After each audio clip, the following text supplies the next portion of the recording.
求神幫助我哋了解乜嘢叫做真正嘅愛。我覺得喺呢一個嘅特質裏邊呢，係平衡咗我哋以前所講嘅嗰啲嘅特質。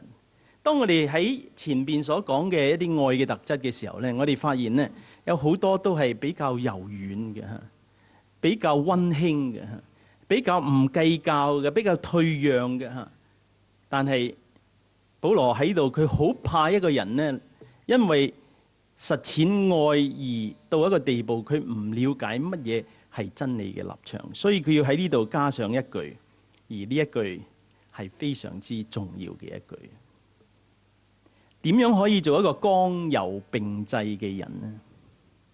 點樣又有恩典又有真理？呢個就主耶穌基督喺呢個地上佢所實行嘅榜樣。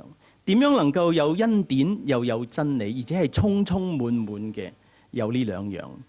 我哋真係求神俾我哋有屬天嘅智慧。喺好多時候唔係好容易取捨嘅。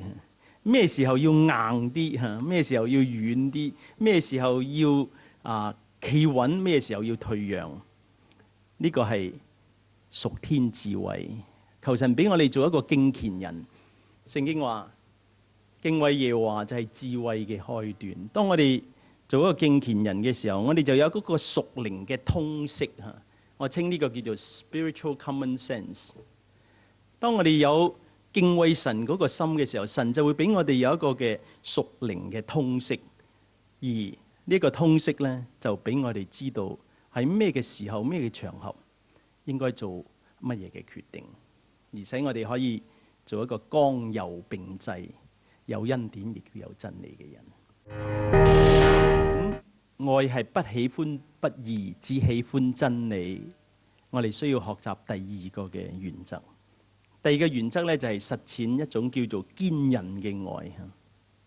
堅韌嘅愛，呢種堅韌嘅愛亦都係堅強嘅愛。就係我哋敢嚟到去面對嗰啲平時我哋唔願意面對嘅人事同埋問題。喺聖經箴言裏邊呢，有兩段嘅經文呢，我覺得講堅韌嘅愛嘅兩面呢，講得非常好。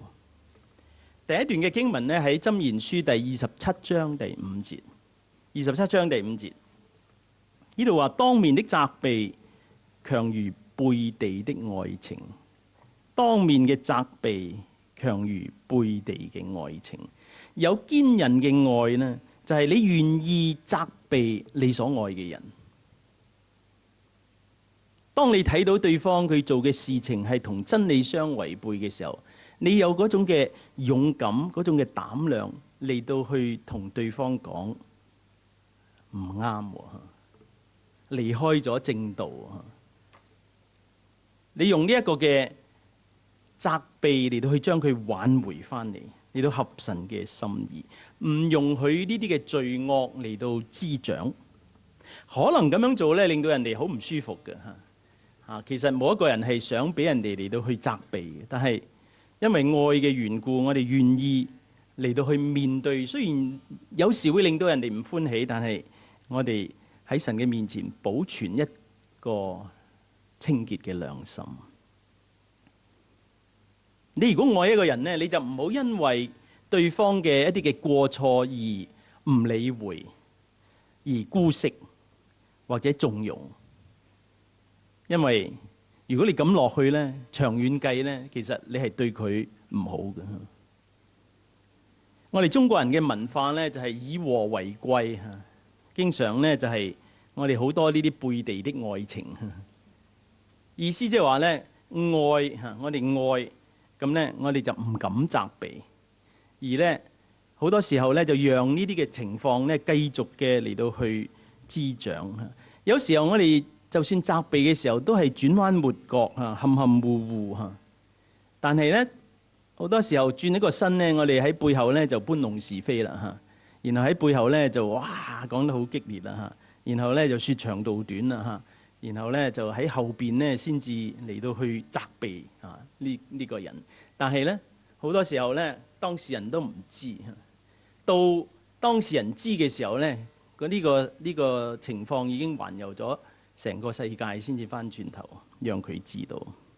弟兄姊妹，如果你一個愛你嘅人嚇，佢喺背後講你一啲嘅嘢嚇，然後咧傳到咧全世界嘅人知，就係你唔知嚇，然後你係最後一個知，咁你嘅心係會點樣諗咧？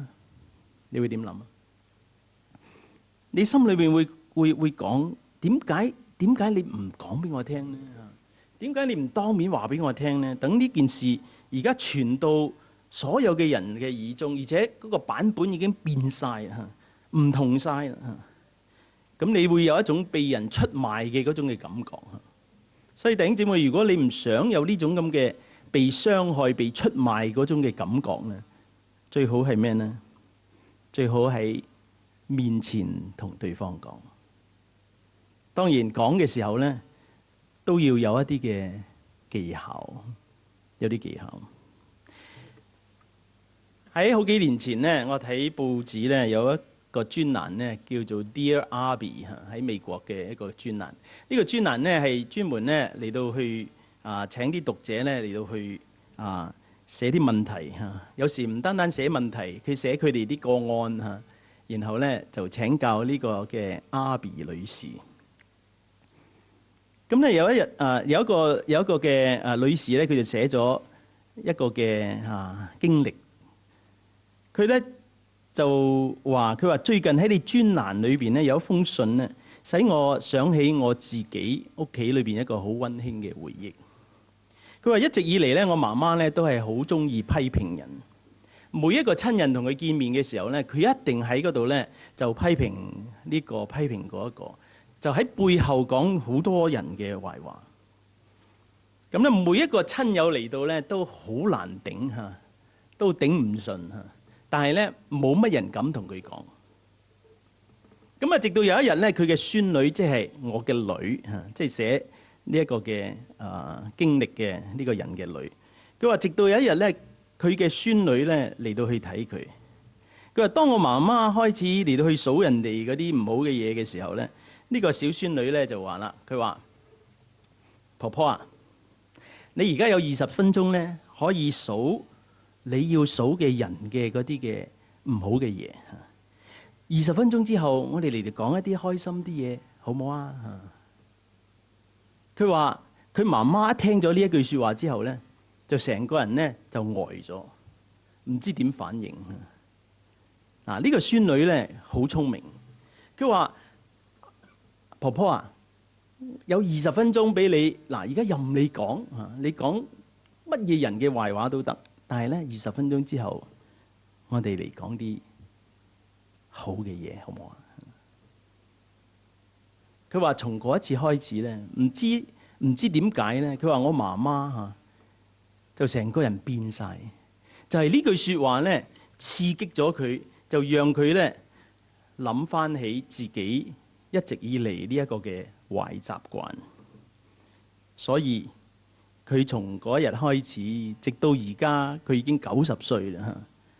佢話佢係一位你可以想像中最甜美嘅一個女士。從嗰日開始，佢嘅口再唔出呢一啲嘅批評嘅説話。所以有時呢，有時真係需要有呢個勇氣嚟到去咁去面對你所愛嘅人，然後佢一啲嘅壞習慣。弟兄姊妹，好多時候我哋冇呢個膽量，係因為我哋愛得唔夠深。當你愛得深而愛得準嘅時候咧，我哋求神幫助我哋，讓我哋可以有呢種堅韌嘅愛。第二段經文係咩呢？第二段經文就係喺箴言第9章第8節。我哋要愛嗰啲誠心責備我哋嘅人。箴言第9章第8節嗰度話呢，不要責備褻慢人，恐怕他恨你；要責備智慧人，他必愛你。